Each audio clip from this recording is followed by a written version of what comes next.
Ada yang baru bangun tidur? Banyak, Bu. Oh, banyak. Masa jam segini baru bangun. Sawah, Bu. Oke, kita mulai saja. Assalamualaikum warahmatullahi wabarakatuh. Waalaikumsalam Waalaikumsalam warahmatullahi warahmatullahi wabarakatuh. Suara saya terdengar jelas atau kecil? wabarakatuh. Jelas, Bu. Jelas. Oke.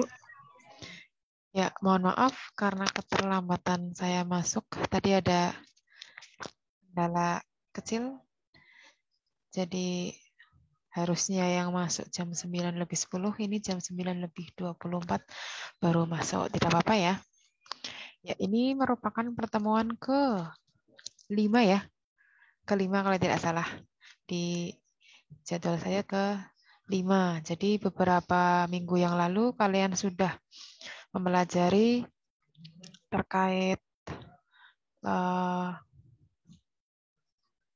mungkin saya bisa share screen untuk ya.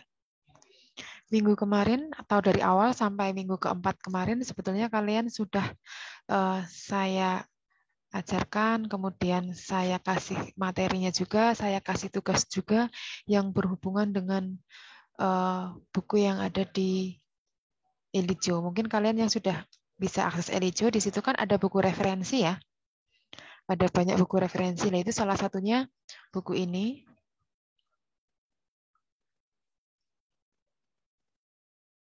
Nah, buku ini.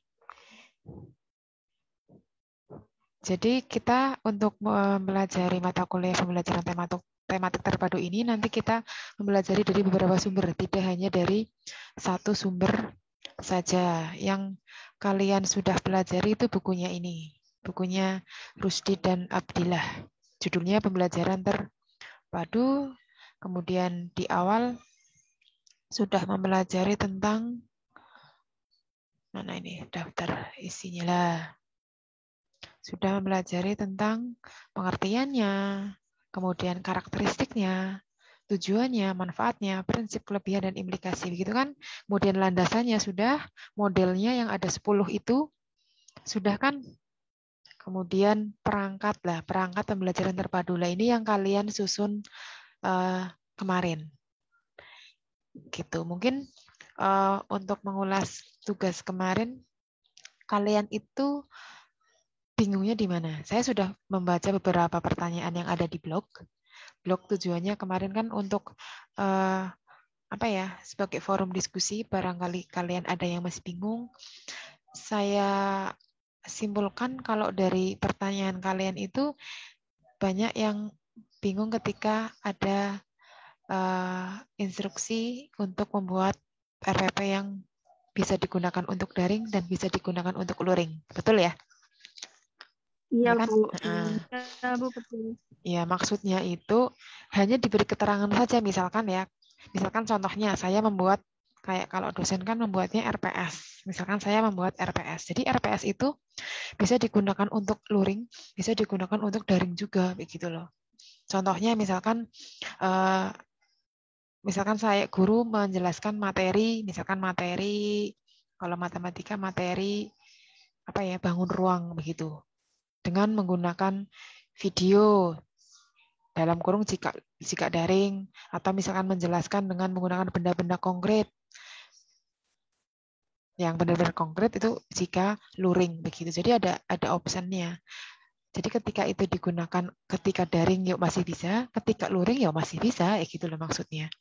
Tinggal diberi keterangan-keterangan saja mana saja yang memang ada kegiatan-kegiatannya yang daring dan yang luring. Kan kadang ada juga misalkan kegiatan awal, kegiatan pendahuluan, meminta siswa untuk berdoa, presensi lah, itu kan mau luring mau daring kan sama seperti itu gitu loh.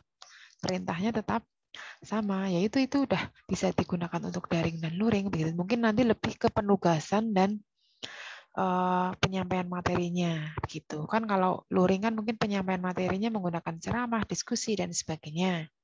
Kalau daring mungkin menggunakan video atau menggunakan Zoom gitu. Jadi lebih diberi keterangannya saja sebetulnya.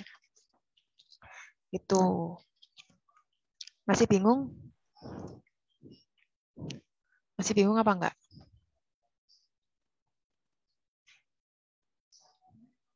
Salam.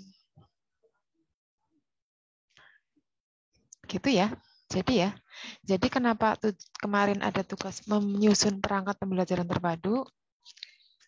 Itu sebetulnya kalau yang kalian ketahui buku tematik guru, buku tematik siswa itu kan sudah jadi ya, maksudnya sudah jadi ada tema-temanya, sudah jadi ada subtemanya, jadi kalian tinggal membuat RPP hanya mengembangkan yang ada di buku guru dan buku siswa, betul tidak?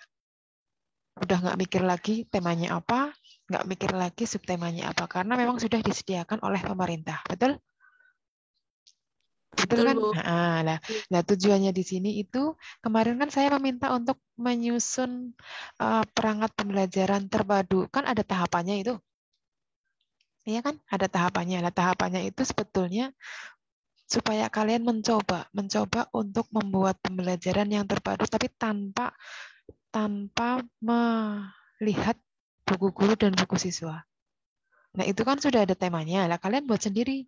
Buat tema sendiri, kemudian buat subtema sendiri pembelajarannya seperti apa begitu.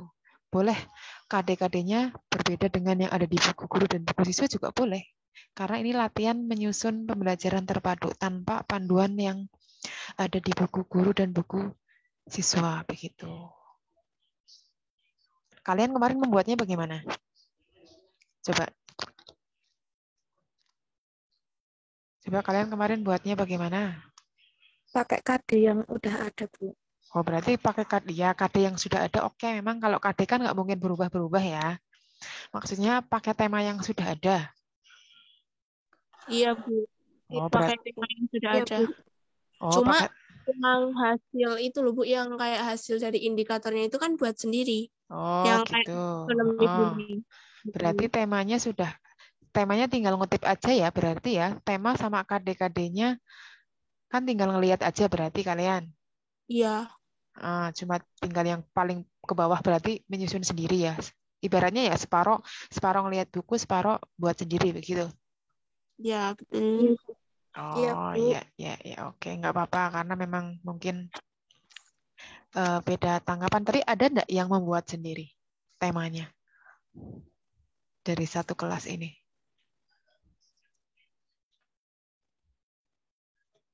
Sepertinya saya cek sekilas nggak ada sih.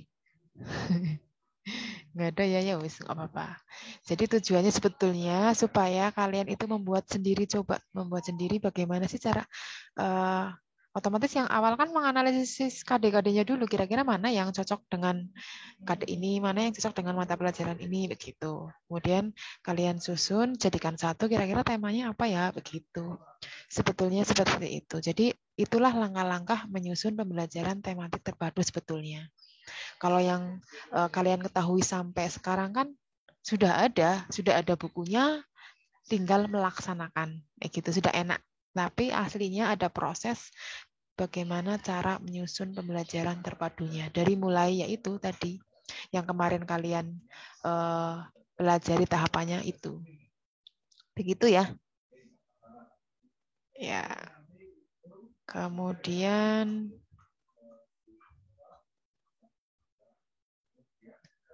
sebentar lanjut. Jadi saya pakai 2 buku. Kalau yang tadi kan membahas teorinya ya, teori pembelajaran tematik terpadu dan bagaimana cara menyusun pembelajaran tematik terpadu. Nah, sekarang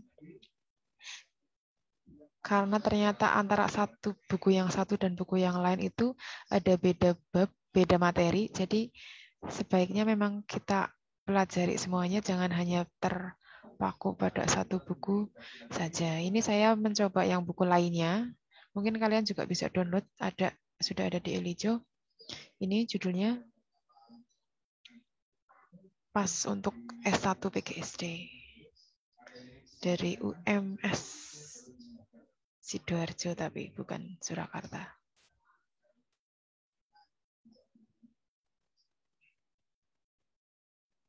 Ini saya ambil yang bab 1 ini. Kalau yang ini pengertian, prinsip, dan ciri kan sudah ya. Sudah kalian pelajari di awal, pertemuan awal. Lah, untuk yang teori pembelajaran yang mendasari ini kan belum. Lah, ini yang kita akan pelajari hari ini.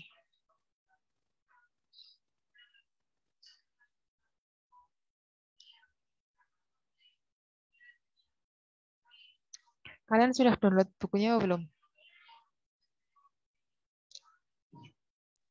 Belum, Bu. Belum. Kan tinggal download ya, nggak beli, download aja. Nanti nek ini June nggak bisa dibuka lagi baru bingung. Ini pertemuan kelima, pertemuan ke-6, 7. Berarti kan 2 pertemuan lagi kita UTS. UTS pertemuan ke-8. Biasa ya, dari dulu pertemuan ke-8 kita UTS. Coba bisa dikira-kira kapan. Jadi harus sudah mulai mengumpulkan materi-materinya. Sebentar, cek. 1, 2. Berarti tanggal 14 April perkiraan. Pas puasa. Jangan-jangan libur itu ya? Awal puasa itu ya? Biasanya libur, Bu. Oh, biasanya libur. Berarti bisa diganti hari nanti. Mana ya? Teori. Ini kalian yang pakai HP kelihatan enggak? Kelihatan, Bu. Kelihatan, Bu. Kelihatan. Sebentar.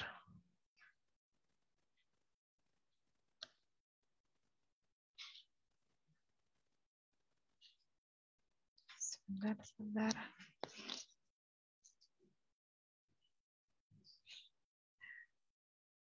Sebentar, tak ubah lagi.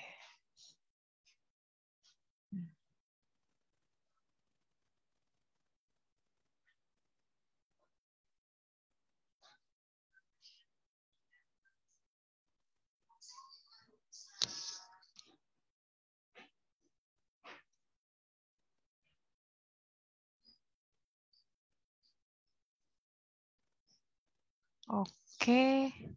Sekarang kita akan mempelajari teori yang mendasari pembelajaran tematik terpadu. Mungkin kalian juga tidak asing dengan teori-teori ini. Ada di mata kuliah psikologi pendidikan. Mata kuliah saya pun dulu ada sempat yang mempelajari teori ini. Semoga masih ingat. Jadi kalau masih ingat kan kita tinggal mengulang kembali materi yang. Tapi ada beberapa yang belum mungkin. Ini nanti akan mempelajari teori perkembangan Jean-Piaget, konstruktivisme, Vygotsky, Bandura, dan Brunner. Ingat Brunner? Brunner ingat nggak? Itu tahapannya bagaimana? Yang paling gampang diingat kalau ini Brunner. Ingat apa enggak?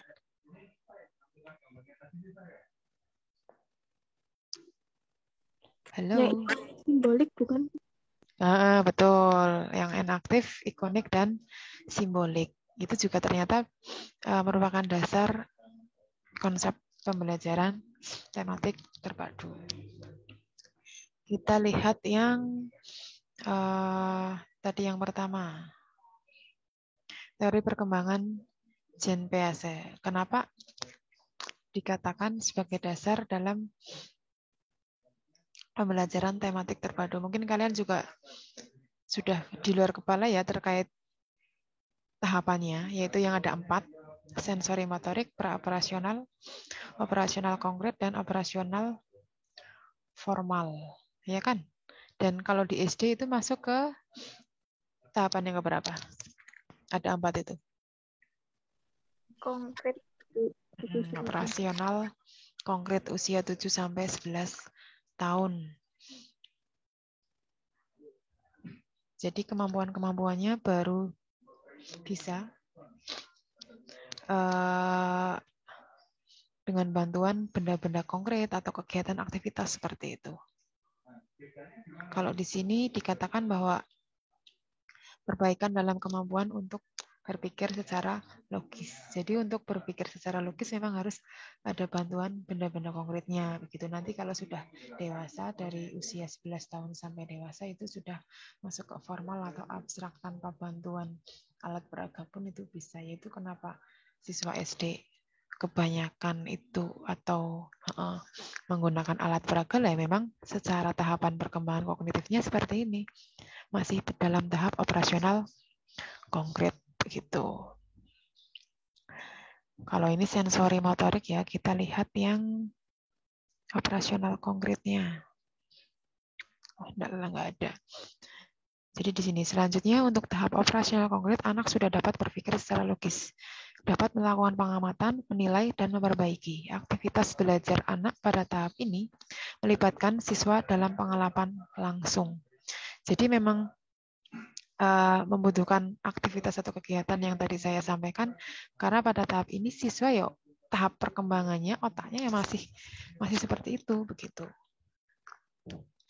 Jadi kalau kalian misalkan nanti mengajarkan siswa SD hanya secara abstrak, padahal mereka tahapan perkembangannya masih konkret, lah itu kan bertolak belakang lah. Berarti harus ada jembatan yang menjembatani antara materi yang abstrak dan cara berpikir siswa yang konkret, yaitu dengan apa? Dengan pengalaman langsung, dengan bantuan benda-benda konkret seperti itu. Jadi untuk keempat tahapan ini itu tidak hanya dapat muncul secara tiba-tiba, namun bagaimana kita mengamati proses yang terjadi dalam setiap tahapan tersebut. Jadi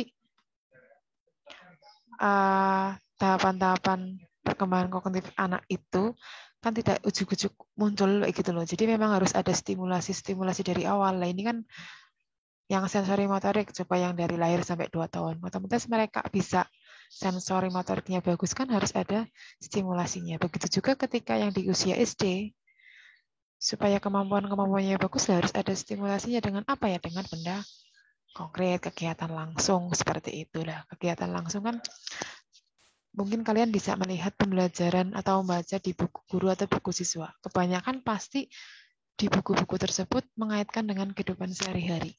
Iya tidak? Iya, Bu. Iya kan, lah itu tujuannya seperti itu karena siswa usia sekolah dasar itu ya perkembangan kognitifnya masih operasional konkret. Ini harus melibatkan pengalaman langsung. Jadi teori Jean Piaget ini mengapa menjadi dasar lah karena tadi tahapannya masih harus melibatkan pengalaman langsung. Tematik kan juga memadukan KD-KD dan mata pelajaran yang lain, dan tentunya dalam memadukan kan kita tidak hanya sekedar memadukan materi dipadukan, tapi harus dikaitkan dengan kehidupan sehari-hari begitu. Itu kalau teorinya Jean Piaget. Kemudian yang kedua, teori konstruktivisme.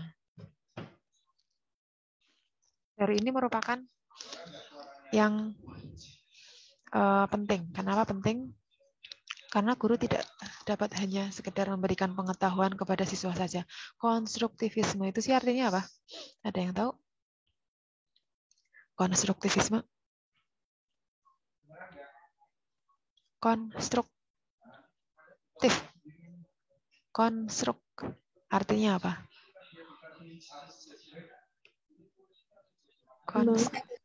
Apa? Membangun. Iya, membangun ya. Berarti kan ini tadi kan merupakan paling penting dalam psikologi pendidikan karena guru tidak hanya dapat sekedar memberikan pengetahuan kepada siswa, tidak hanya mentransfer materi tok dah, tapi juga harus membangun pengetahuannya begitu. Kan misalkan saya memberikan materi tok kepada kalian udah selesai begitu, tapi tanpa mengetahui kalian maksudnya dasar basic kalian seperti apa, nanti tujuannya seperti apa, saya sampai tidak tahu lah, itu kan sama saja dengan hanya mentransfer ilmu tanpa bukan membangun. Beda ya antara hanya mentransfer dan membangun. Nah, mentransfer kan ya tinggal ngasih saja, tapi kalau membangun betul-betul dari awal sampai akhir, tahu sampai apa ya, hasilnya bagaimana, kekurangannya bagaimana, kendalanya bagaimana, begitu. Itu konstruktivisme. Jadi menurut teori ini, pengetahuan dibentuk sendiri oleh individu dan pengalaman merupakan kunci utama dari belajar bermakna. Nah, ini kan sama ya. Maksudnya saling terkait dengan teori yang tadi, teorinya Jean Piaget. Jean Piaget kan tadi kan melibatkan pengalaman langsung. Sama halnya seperti di sini. Jadi siswa itu membentuk pengetahuannya sendiri dulu berdasarkan pengalaman. Itu kemudian nanti itu dibentuk atau dibangun kembali oleh gurunya supaya lebih optimal lagi. Ya kayak kalian lah belajar sendiri gitu loh, belajar sendiri, udah punya pengetahuan sendiri melalui pengalaman. Nanti ketika guru mentransfer ilmunya, nanti kan dengan adanya sudah ada dasarnya kalian pengetahuannya, itu akan lebih mudah untuk mempelajari materinya dibandingkan dengan yang atau mempelajari secara abstrak saja. Kalau ini kan mempelajarinya melalui pengetahuannya melalui pengalaman. Itu akan lebih apa ya? Diingatan akan lebih lama dibanding dengan hanya kayak mempelajari materi tapi dengan membaca saja. Beda pasti. Ya kok? Mempelajari materi dengan pengalaman dan mempelajari materi dengan membaca di buku saja. Kalau membaca di buku kan kita tidak tahu, belum pernah merasakan. Tapi kalau melalui kegiatan langsung itu kan mengalami langsung. Itu akan lebih lama diingatan dibandingkan yang hanya membaca saja. Gitu. Jadi lalu untuk konstruktivisme ini juga berkait dengan yang tadi, terkait dengan pengalaman langsung. Ini pengalaman langsung oleh individu sebagai kunci utama dari belajar yang bermakna. Begitu.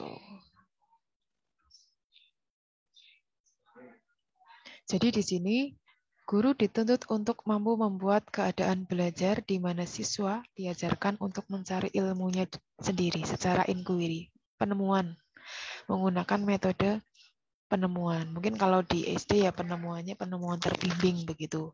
Ada bimbingan dari guru. Beda kalau kalian dengan metode inquiry saja itu sudah bisa harusnya. Dengan adanya metode inquiry ini kan otomatis mereka atau siswa tersebut kan mempelajari sendiri. Tetap dengan bimbingan, mempelajari sendiri materinya, menemukan sendiri, lah itu merupakan tadi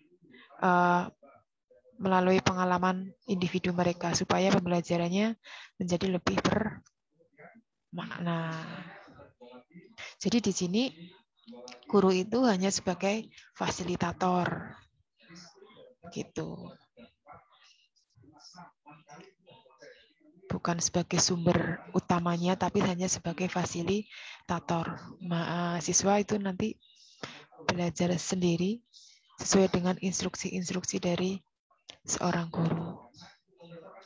Itu berarti ya untuk teori pembelajaran konstruktivisme. Kemudian yang ketiga, Vygotsky. Pernah mendengar teorinya Vygotsky? Pernah mendengar belum? Pernah, Bu. Pernah. Itu teori yang seperti apa? Bisa disampaikan coba seingat kalian, Miss. Teorinya Vygotsky. Sambil baca ini. Ayo.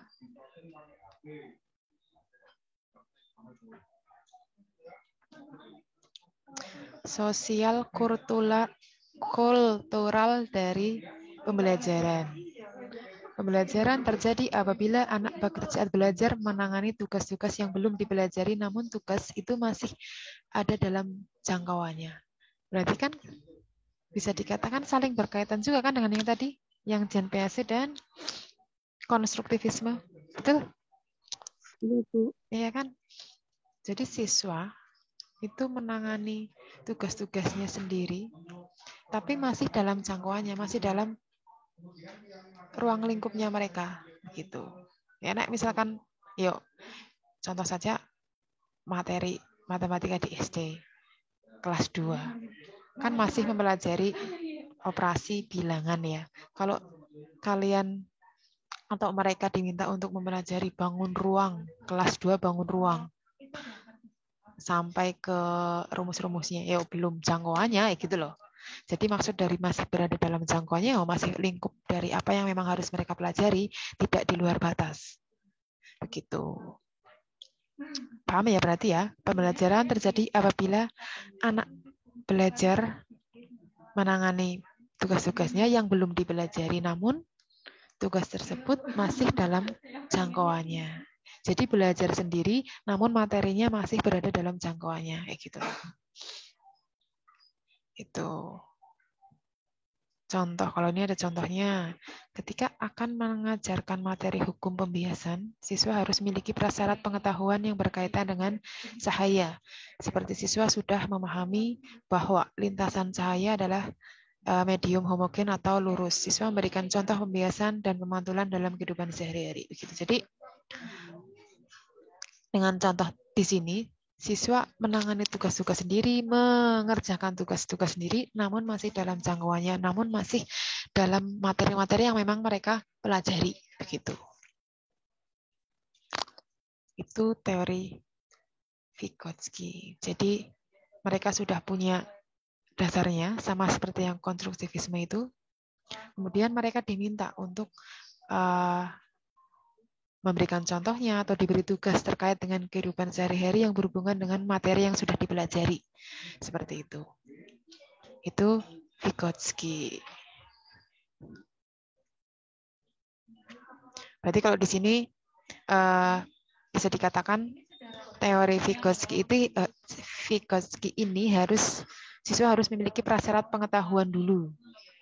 Gitu. Tapi seperti yang saya tadi sampaikan, kalau siswa belum sama sekali mempelajari, tiba-tiba langsung diminta untuk mengerjakan tugas, ya mereka nggak tahu jawabannya. Jadi mereka minimal harus mempelajari dulu, gitu loh.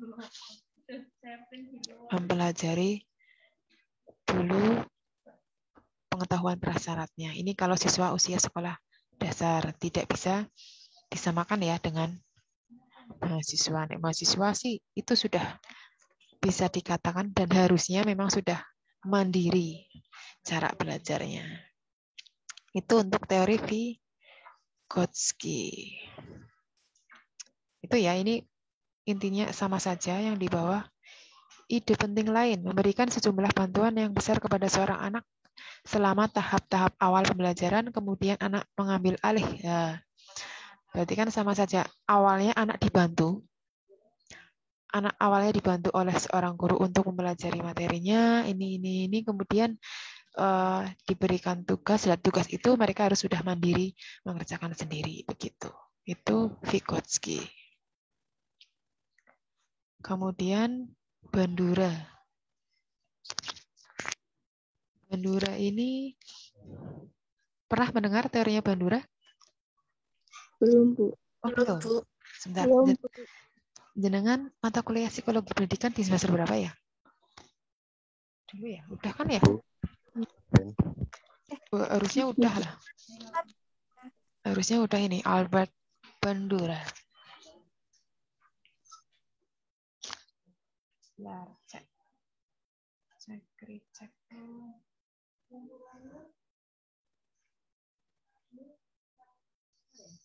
Belum. Bandura ketika saya masih kuliah S2 itu masih hidup loh.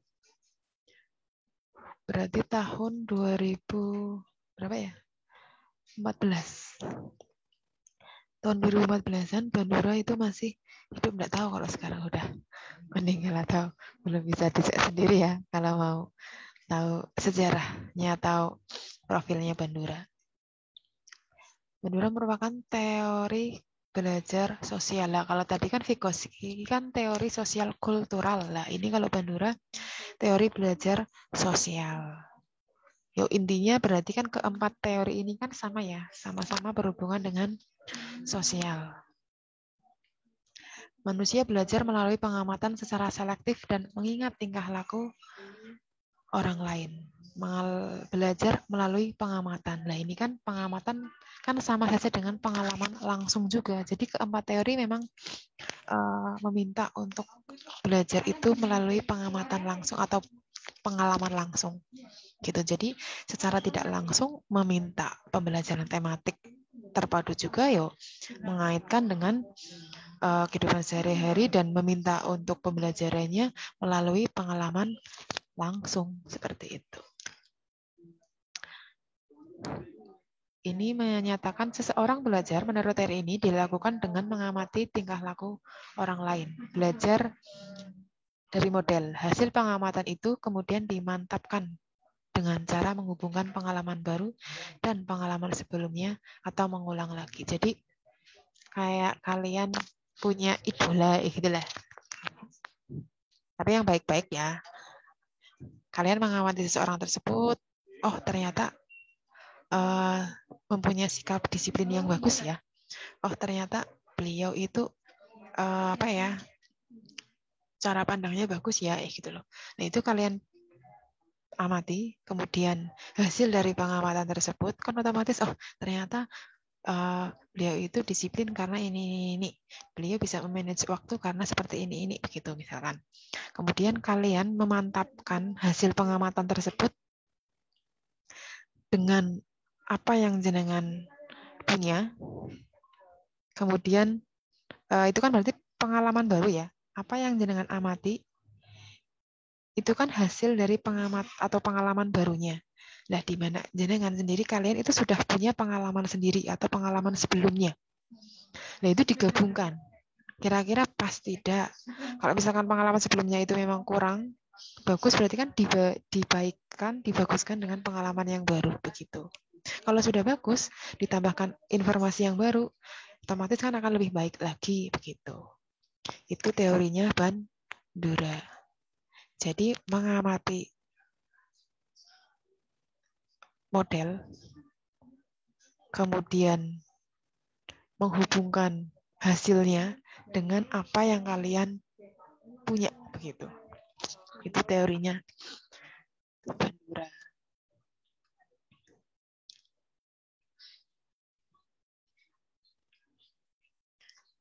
Itu teori Bandura. Coba ini contoh aplikasinya. Ketika seorang anak mengendarai sepeda, di tahapan perhatian anak, si anak akan tertarik mengamati para pengendara sepeda dibandingkan dengan orang yang melakukan aktivitas lain. Berarti kan si anak sudah memperhatikan, sepeda ternyata menarik begitu. Kemudian ia mengamati bagaimana cara mengayuhnya. Kemudian selanjutnya tahapan penyimpanan atau ingatan anak bagaimana cara mengayuh tersebut itu tersimpan kan. Nah, bahwa bersepeda itu menyenangkan. Suatu saat jika waktunya tepat ia akan meminta ayahnya untuk mengendarai sepeda. Jadi awal pengalaman barunya kan melihat bersepeda itu menyenangkan, melihat cara mengayuhnya bagaimana. Kemudian suatu saat anak meminta orang yang lebih dewasa untuk membantu mengajarinya. Jadi mereka sudah punya pengalaman baru yang tadi hasil pengamatan. Kemudian diminta untuk diajari yang lebih secara nyata lagi, begitu. Itu teori Bandura, menghubungkan antara yang pengalaman baru dan pengalaman sebelumnya. Itu intinya. Kemudian yang terakhir, ini teori Brunner. Ya, ini kan teori di luar kepala bagi kalian. Coba salah satu dari kalian coba menyampaikan teori Bandura itu yang seperti apa? Coba. Ayo.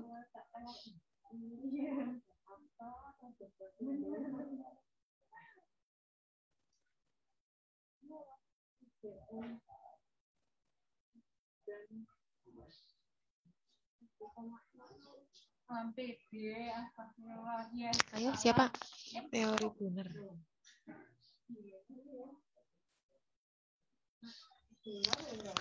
Kalau tidak ada, saya tunjuk. Sebentar, siapa ya?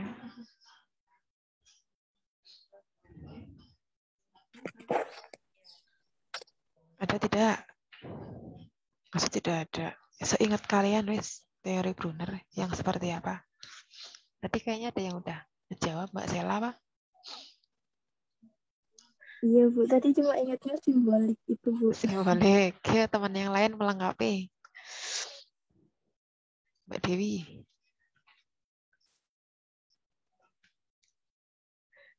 Seingat jenengan. Oke, simbolik satunya lagi. Apa? Apa ya? Lupa Bu. Udah ada clue-nya tadi dari Mbak Sela. Simbolik. Tadi menggunakan kayak apa ya? Contoh kayak angka gitu ya Bu, apa gitu. Ada 3, Bu. Hah? Ada 3, ada inaktif, ikonik, sama simbolik. Nah, itu ada yang melengkapi lagi. Inaktif, ikonik, simbolik. Iya kan Bu, bukan? Ingatnya itu. Kau ingatnya itu ya, betul memang. Tahapannya itu ada 3, inaktif, ikonik, simbolik. Di sini tidak ada ya? Nggak ada. Jadi teori inaktif itu yang seperti apa? Sudah betul tadi tahapannya. Teori Brunner itu teori yang pertama inaktif, yang kedua ikonik, yang ketiga simbolik. Tadi sudah dijawab sama Mbak Dewi kalau simbolik yang berhubungan dengan angka-angka. Oke. Kalau yang ikonik dan inaktif? Ikonik mungkin pakai gambar ya Bu ya? Ikonik gambar Bu. Oh, pakai gambar. Terus yang inaktif? Pakai benda langsung mungkin Bu.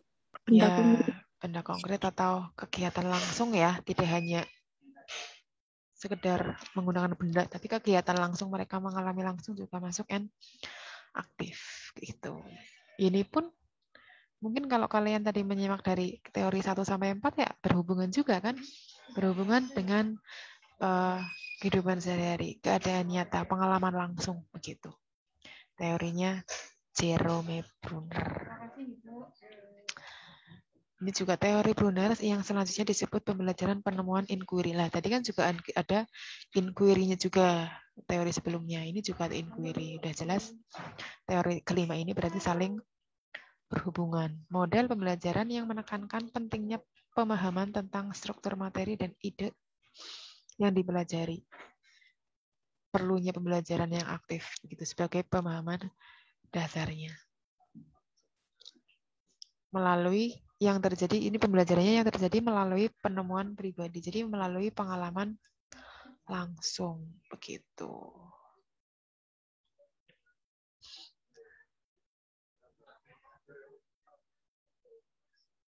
Nih, dari teori Brunner di atas, siswa melakukan pembelajaran inquiry tentang pemahaman struktur, udah ya tadi ya. Melibatkan model ilmiah. Maksudnya model ilmiah itu ya langkah-langkahnya. Siswa dituntut untuk berpikir secara induktif dalam belajar. Induktif itu seperti apa? Kan ada induktif, ada deduktif. Coba. Berpikir secara induktif. Kalau deduktif, misalkan paragraf. Paragraf deduktif itu paragraf yang seperti apa?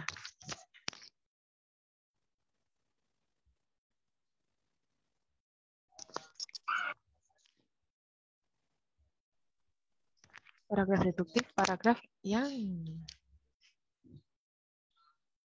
kalimat utamanya ada di awal, ya toh?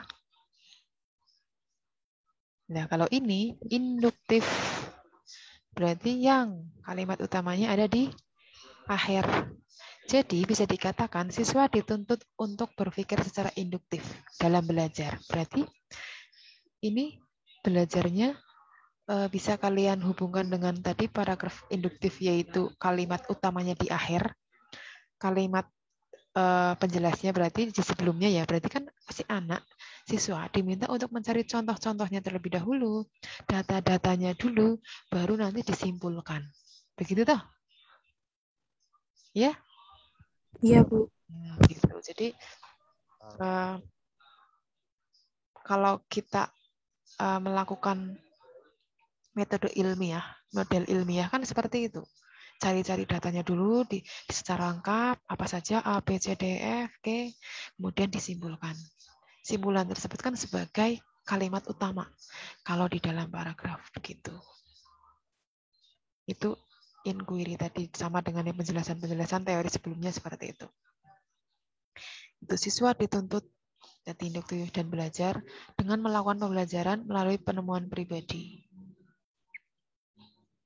Di sini siswa diberi suatu masalah oleh guru agar siswa melakukan sesuatu dengan cara mencari sesuatu jawaban dan pernyataan atas masalah tersebut. Jadi guru hanya memfasilitasi permasalahan, namun memang sebelumnya sudah ada materi yang sudah disampaikan ya, bukan tiba-tiba langsung menyampaikan masalah itu, tapi sebelumnya sudah disampaikan materinya, kemudian menyampaikan masalah, siswa diminta untuk mencarinya, begitu, mencari jawabannya. Itu penjelasan pengembangan dari teori Brunnernya, dari tahapannya tersebut. Itu ada 5 berarti ya tadi. Teori Peirce, konstruktivisme, Vygotsky, Bandura, Brunner. Jadi kalau nanti sampai ada pertanyaan, coba kalian sebutkan dan hubungkan kaitannya antara pembelajaran tematik dengan teori-teori yang kalian ketahui. Gitu misalkan. Harus bisa ya. Teori Brunner itu seperti apa? Pembelajaran tematik seperti apa? Oh ternyata memang ada hubungannya begitu. Itu teori-teori yang mendasari pembelajaran tematik terpadu.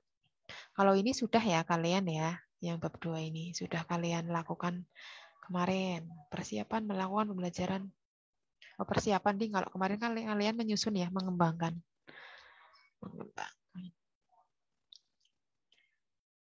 Itu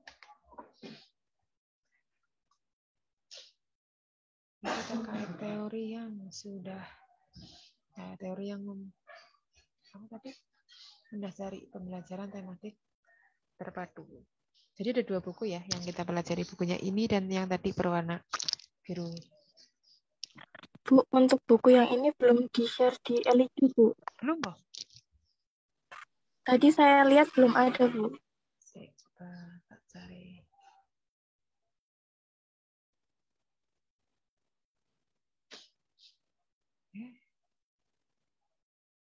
Nanti berarti saya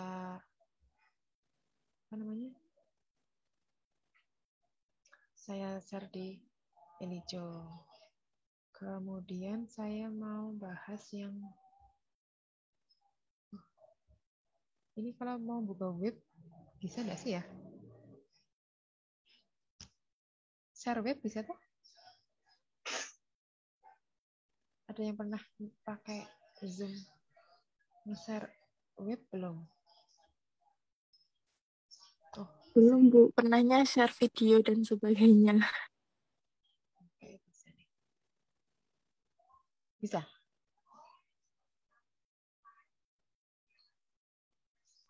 Masih loading, Bu. Oh, masih loading.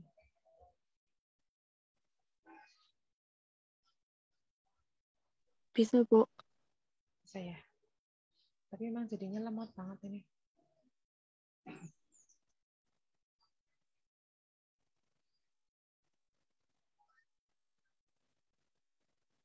Nah, ini beberapa pertanyaan-pertanyaan dari kalian kemarin. Sebenarnya sudah ada beberapa yang saya jawab. Ada yang sudah menjawab juga. Karena pertanyaan banyak yang hampir sama, jadi sudah saya jadikan satu jawabannya sebetulnya. Kita bahas ya, kita diskusikan kembali. Yang pertama tadi, ini yang fleksibel. Sudah saya sampaikan tadi ya, di awal ya. Ya harusnya RPP tersebut yang seperti apa, ya yang bisa digunakan untuk yang daring dan luring. Bisa dikasih keterangan kalau menggunakan daring, berarti nanti penyampaiannya seperti apa, tugasnya seperti apa, begitu. Kalau luring seperti apa, begitu. Begitu ya. Kemudian ini untuk Mbak Sela juga sudah saya jawab di bawah. Udah banyak yang saya jawab.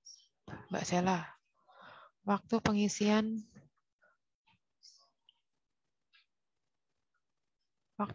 tabel yang KD dan hasil belajar dan indikator, ya memang agak membingungkan, betul. Maksudnya membingungkan di sini kan hampir mirip, ya toh? Hampir mirip. Kalau KD kan memang sudah ada dari sononya ya. Kalian tidak membuat KD, tapi KD kalian ambil dari silabus gitu. Kemudian kalau indikator kan itu juga kadang ada juga yang sudah ada, kemudian boleh kalian kembangkan. Begitu. Kemudian kalau hasil belajar itu aslinya hasil belajar itu kayak apa sih ya? Misalkan kalau di mana ya? Di KD-nya siswa dapat seperti ini. Berarti kalau di hasil belajarnya berarti tanpa ada kata siswanya begitu. Sebenarnya hampir mirip dengan indikator kalau hasil belajarnya. Dan kalau hasil belajar bisa kalian ambil atau jadikan satu istilahnya. Kalau indikator kan di poin-poin.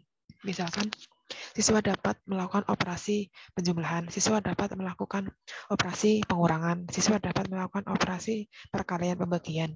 Kalau di hasil belajar langsung bisa hasil belajar yang dicapai nanti harusnya berarti mampu melakukan operasi bilangan begitu. Operasi bilangan kan ada penjumlahan, perkalian, pembagian, pengurangan begitu. Jadi kalau di hasil belajar bisa digabungkan jadi satu istilahnya. Kalau di indikator itu dirinci malahan. Gitu bedanya di situ. Kemudian Mbak Safira, RPP itu menyesuaikan KD yang diambil atau bagaimana? Ya iya. RPP ya, kalau mau buat RPP ya menyesuaikan KD yang diambil, masa KD yang diambil A buat RPP-nya yang B gitu loh. Atau ini maksudnya pertanyaannya gimana? Barangkali saya yang salah tangkap. Mbak Safira mana? Mbak Safira mana?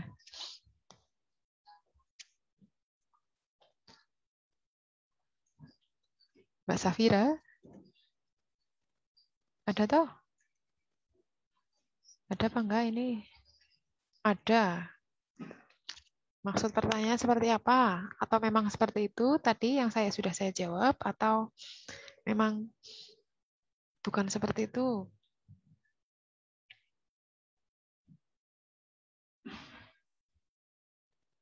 Halo, Mbak Safira?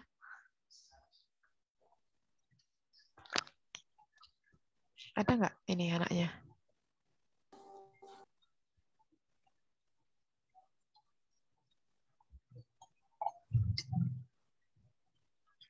Nggak ada. Nggak ada. Nggak ada atau sinyalnya susah? Di sekolah kali, Bu. Oh, di sekolahan, Bu. Oke. Ya, Bu, ngajar. Berarti sudah betul ya apa yang saya tangkap, betul atau belum? Sudah. Sudah, oke. Kemudian Hanif. Izin bertanya mengenai RPP 1 lembar. Apakah itu efektif untuk pembelajaran, Bu? Kira-kira efektif tidak? Kalau enggak, RPP 1 lembar menurut kalian yang seperti apa sih? Coba saya tanya dulu. RPP 1 lembar menurut kalian itu RPP yang seperti apa?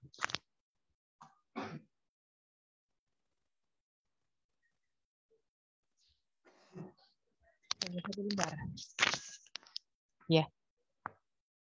Yang diringkas-ringkas seperti itu ya? Iya, Bu. Iya. Daringnya, ada dalamnya. Kalian kemarin ikut pembekalan yang magang 3 toh? Magang 2. Iya, Bu. Ikut, Heeh. Bu. Nah, kayaknya kalau nggak salah di situ tuh ada pemateri yang menyampaikan contoh RWP 1 lembar deh. Ingat? Iya, Iya Bu. kan? Ingat lupa. Iya, jadi sebetulnya kalau bisa dikatakan sama tidaknya itu sama intinya antara yang biasa dengan yang 1 lembar. Bedanya kalau 1 lembar kan memang kelihatannya 1 lembar, tapi di situ tuh ada banyak yang dilingkan. Misalkan ada barcode yang untuk menuju ke soalnya mungkin, ada link yang masuk ke menuju materinya, begitu loh. Jadi aslinya pun tidak hanya 1 lembar, ada lampiran-lampirannya, begitu. Kalau yang RW biasa kan langsung biasa seperti itu ya. Kalau 1 lembar memang bentuknya 1 lembar, tapi ada lampirannya, begitu. 1 lembar itu hanya sebagai ringkasannya. Oh, ternyata isi dari RWP adalah seperti ini. Gitu.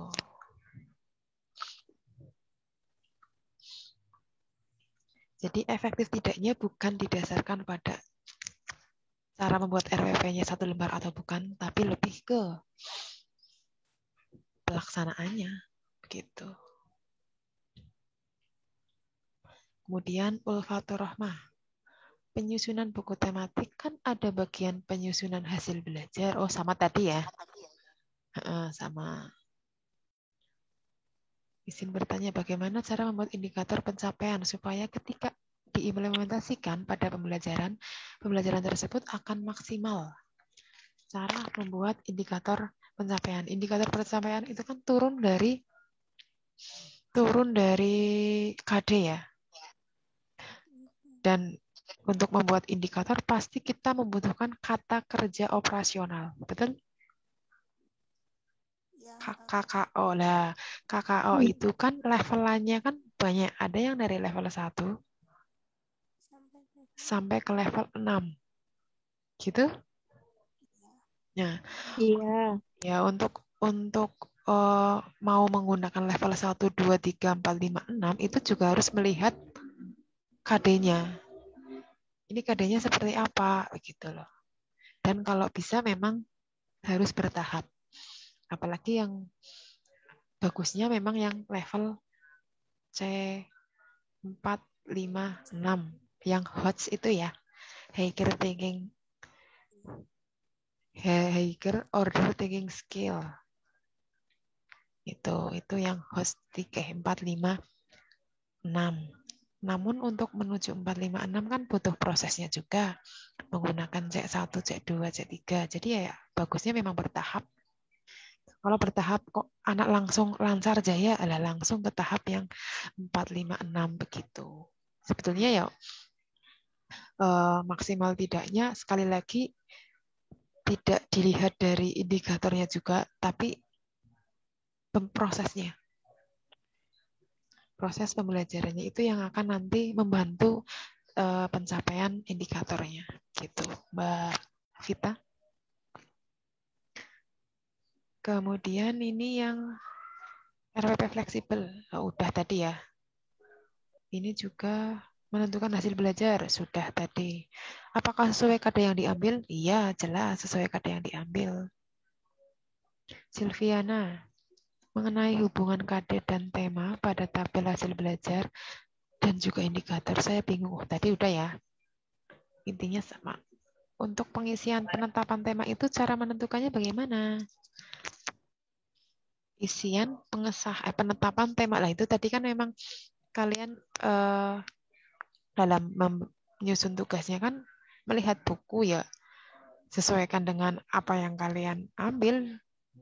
Kalau memang menyusun sendiri temanya ya sesuaikan dengan KD-KD yang memang kalian akan satukan. Kira-kira temanya yang bagus apa, sesuaikan dengan KD-KD-nya.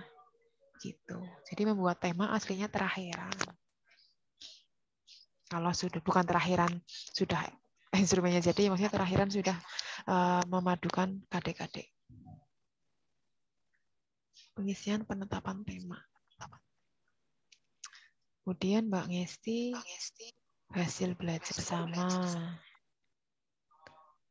Ini Mbak Khofi Fatun.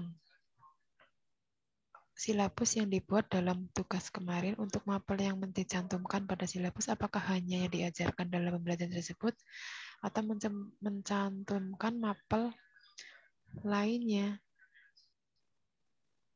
Oh, ya cukup yang diambil saja kalau untuk menyusun silabusnya.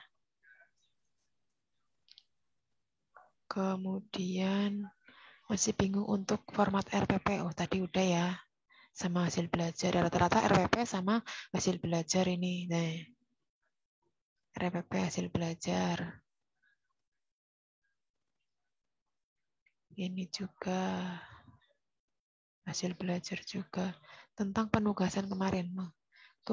Keterhubungan antara tema dan mata pelajaran beserta kompetensi dasarnya itu bagaimana? Yuk, yang sebetulnya kalau ini yang tahu ya kalian, hubungan antara tema dan mata pelajaran dan kompetensi dasarnya itu bagaimana? Gini, untuk menyusun pembelajaran tematik kan kemarin kan kayak menganalisis KD-KD-nya dulu tuh. Kita membahas KD-KD-nya dan mata pelajarannya, kira-kira yang bisa disatukan itu yang mana? Nah, untuk mencari keterhubungannya ya dilihat dari KD-KD-nya. Gitu. Bisa nggak dihubungkan dengan KD di mata pelajaran yang lainnya? Itu hubungannya bagaimana? Ya tergantung KD yang kalian ambil. Gitu. Ini pertanyaannya terlalu umum.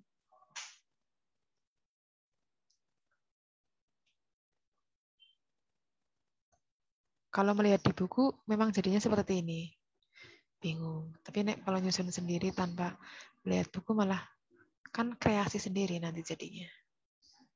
Cara menetapkan keterhubungan KD dengan tema. Lagi juga. Misalkan ya, saya contohkan, misalkan KD-nya itu KD-nya itu mampu, misalkan siswa bisa kalau di matematika misalkan siswa mampu menyelesaikan permasalahan tentang yang mata uang begitu misalkan. Misalkan KD-nya seperti itu, berarti temanya ya yang berhubungan dengan KD tersebut. Kemudian kalau bahasa Indonesia misalkan materinya KD-nya tentang denah. Gitu. Denah kan ada pasarnya kadang ya, ada pasar inilah. Antara tadi KD di matematika yang tentang mata uang dan denah. Denah itu nanti ada pasarnya, misalkan seperti itu. Berarti kan temanya kan bisa tentang yang berhubungan dengan uang dan pasar. Begitu.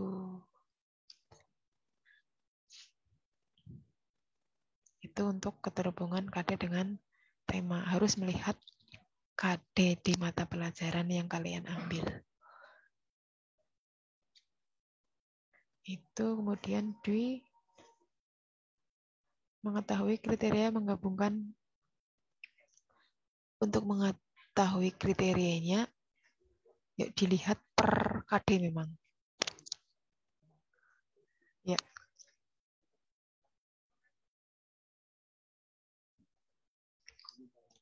Untuk melihat kriterianya tidak bisa dijawab secara umum karena kan harus tetap melihat KD-KD yang kalian ambil. Memang harus melihat secara keseluruhan. Tidak hanya langsung, KD-nya kriterianya ada istilah seperti ini, berarti itu dengan yang istilahnya sama. Tidak bisa. Harus betul-betul dianalisis dari awal sampai akhir secara keseluruhan. Begitu. Kemudian penyusunan indikator itu didapatkan dari indikator dalam silabus atau dari kegiatan pembelajaran. Indikator yang di silabus. Kalau kegiatan pembelajaran itu kan sebetulnya turunan dari indikator. Jadi kan membuat KD, tadi kan menyusun KD sudah ada dari silabus. Setelah itu kalian menyusun indikator. Setelah menyusun indikator, tujuan pembelajaran. Setelah tujuan pembelajaran kan kegiatannya, gitu. Jadi bukan malah ngambil dari kegiatannya. Berarti kalian balik itu namanya, gitu. Ya mungkin kalian karena udah ada contohnya ya, jadi kalian malah seperti bukan membuat bukan membuat, tapi kayak menghubung-hubungkan antara yang sudah ada di data yang kalian punya gitu. Coba sih kalau misalkan belum ada silabus gitu aja, atau belum ada RPP, yuk kalian otomatis untuk menyusun indikator kan melihat KD-nya gitu. Itu kemudian nanda. Di RPP selembar ada kekurangan dan kelebihan. Untuk menetralisir kekurangan, meminimalisir kali. Meminimalisir mungkin ya. Untuk meminimalisir kekurangan, saya tanya dulu, kekurangannya apa? Kan harus tahu kekurangannya dulu, supaya bisa meminimalisirnya bagaimana, begitu. Kekurangannya apa ini Mbak Nanda? Coba Mbak Nanda mana? Ada Bu, bentar. Kekurangan RPP 1 lembar.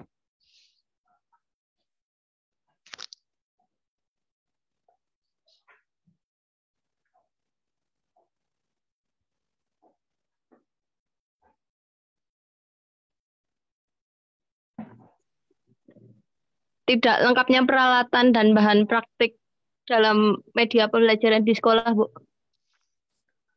Tidak lengkap lah, itu kan kalau tidak lengkap alat peraga kan bukan kesalahan dari RPP 1 lembar. Tapi memang di sekolah tidak ada tuh. Ya enggak? Bukan kesalahan. Bu? Ini, jenengan tadi kan menyampaikan kekurangannya tidak adanya alat peraga di sekolah. Ya. Nah, itu kan bukan kekurangan dari RPP 1 lembar. Pakai RPP yang biasa pun, kalau di sekolah memang tidak ada alat peraganya, ya tetap itu merupakan kekurangan di sekolahnya, bukan kesalahan dari RPP-nya. Oh ya, Bu. Iya kan? Sebetulnya mau, iya kan? Makanya saya tanya kekurangannya apa kalau RPP 1 lembar. Terlalu sedikit. Aslinya enggak, itu berlembar-lembar lampirannya. Cuma memang diringkas jadi satu supaya dalam melihat itu langsung secara keseluruhan begitu. Kalau masalah kekurangan dan kelebihan, saya tidak bisa menjawab, saya harus tahu kekurangan dan kelebihan menurut jenengan itu apa dulu. Tapi kalau kekurangannya itu alat peraga, ya bukan kesalahan RPP-nya. Itu memang keterbatasan dari SD-nya begitu. Ya, Bu. Gitu. Kemudian ini terakhir ya. Sama pertanyaannya dengan yang atas. Oke. Stop.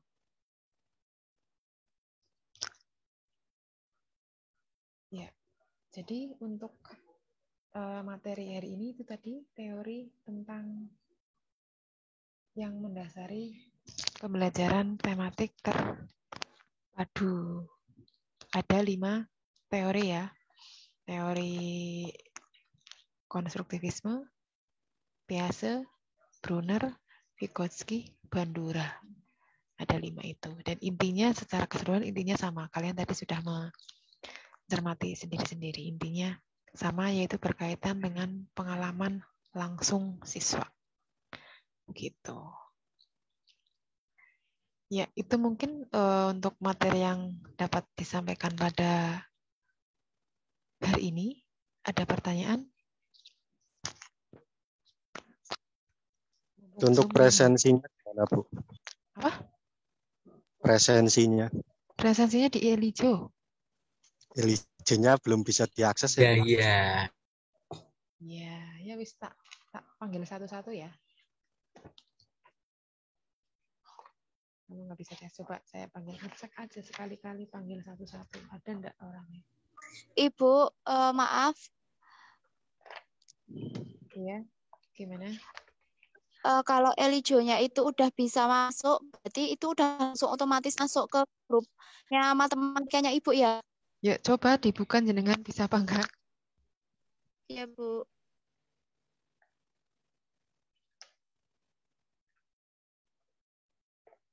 Coba saya cek dulu. Perasaan kemarin cuma Mbak Ika sama Mbak Putsi, ini nambah satu Hanif. Mbak Dewi ada ya? Ada, Bu. Mbak Ada, Bu. Ulfatur Rohmah. Ada, Bu. Aida. Aida.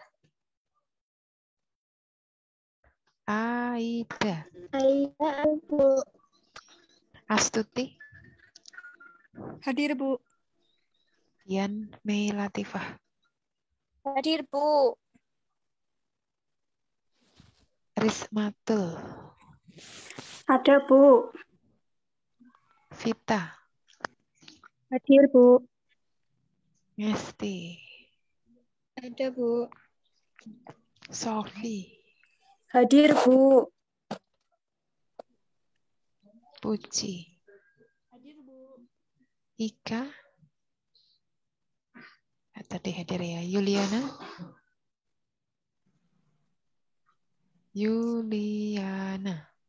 Ika hadir, Bu. Sudah tadi. Yuliana. Nggak ada ya kayaknya ya. Namanya nggak ada nih. Tadi ada enggak ya? Yuliana saya anggap tidak hadir. Binur. Hadir, Bu. Hanif. Febrianti. Hadir, Bu. Hadir, Bu. Telat.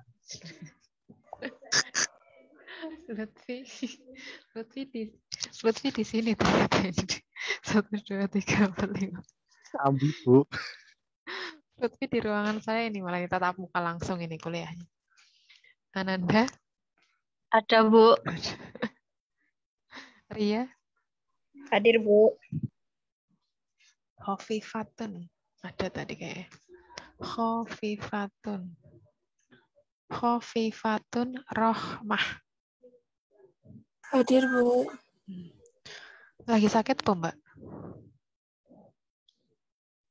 Lagi sakit, Mbak? Kanker, Bu. Kantong kering, Bu. Astagfirullah. Saya Haratul. Ada tadi kayaknya. Mana? Oh iya itu. Silviana.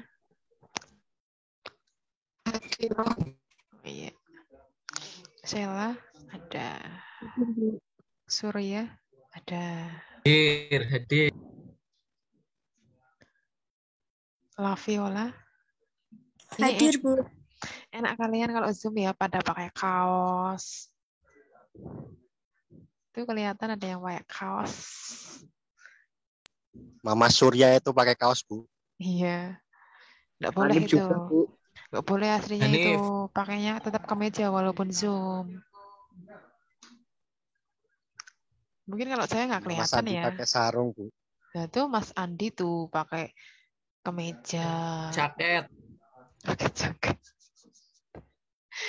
Nah kan ya cuma pakai atasan kemeja atau bawahan monggo terserah kan bisa.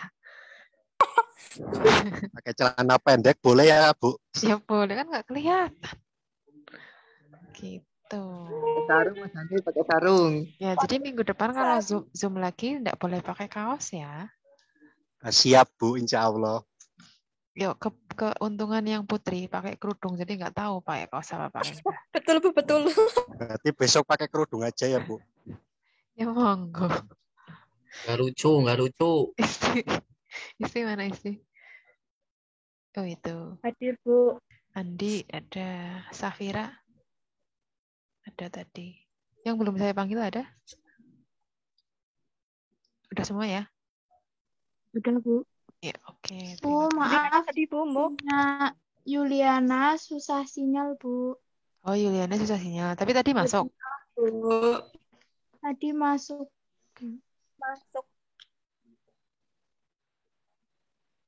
Ya nanti tak. Ya. Bu, ini untuk presensi yang kemarin-kemarin gimana ya, Bu? yang Elijah-nya tidak bisa diakses. Nek kemarin kan ada tugas, ya dari tugasnya itu dengan mengumpulkan tugas berarti presensi begitu. Kalau yang Mas ada Hanif buat tugas juga. misalkan Lupa nggak absen. jangan sampai lupa. Jangan sampai lupa. Kalau yang sudah bisa akses Elijah jangan sampai lupa kecuali memang lagi error gitu lah. Tapi kalau yang Udah belum diurus dari kemarin tapi kok nggak bisa ya Bu ya? Belum itu apa dikonfirmasi itu loh Bu. karena banyak yang itu Udah sebulan sih Bu. udah ditanyanya kapan? Terakhir tanyanya. Kemarin kan Ika juga tanya tapi kok malah nggak enak gitu loh Bu jawabannya. Ya harusnya gini. Yang memang sudah bisa akses tolong passwordnya, username-nya dicatat gitu. Suara saya ada di HP. Gitu ya. Dicatat jangan sampai lupa. Kebanyakan pasti kan kalian lupa. Mungkin karena nge-save di HP saja. Tapi dicatat di buku atau jadi nek saya kan ada punya khusus buku kecil yang untuk password dan username gitu. Gitu caranya. Jadi nanti nggak lupa. Kan dari awal mulai ada Elijah kan saya sudah pernah mengingatkan. Ya toh? Ingat nggak? Username, password jangan sampai lupa. Saya udah nggak tanggung jawab lagi, itu udah urusan kalian gitu. Gitu ya. Ya mungkin Ya, itu Bu. saja. Mungkin itu saja untuk pertemuan hari ini. Terima kasih untuk kesempatan waktunya, kuotanya untuk Zoom ini. Semoga berkah. Mohon maaf jika ada salah kata. Wassalamualaikum warahmatullahi wabarakatuh. Waalaikumsalam warahmatullahi wabarakatuh. Terima kasih Bu. Terima kasih.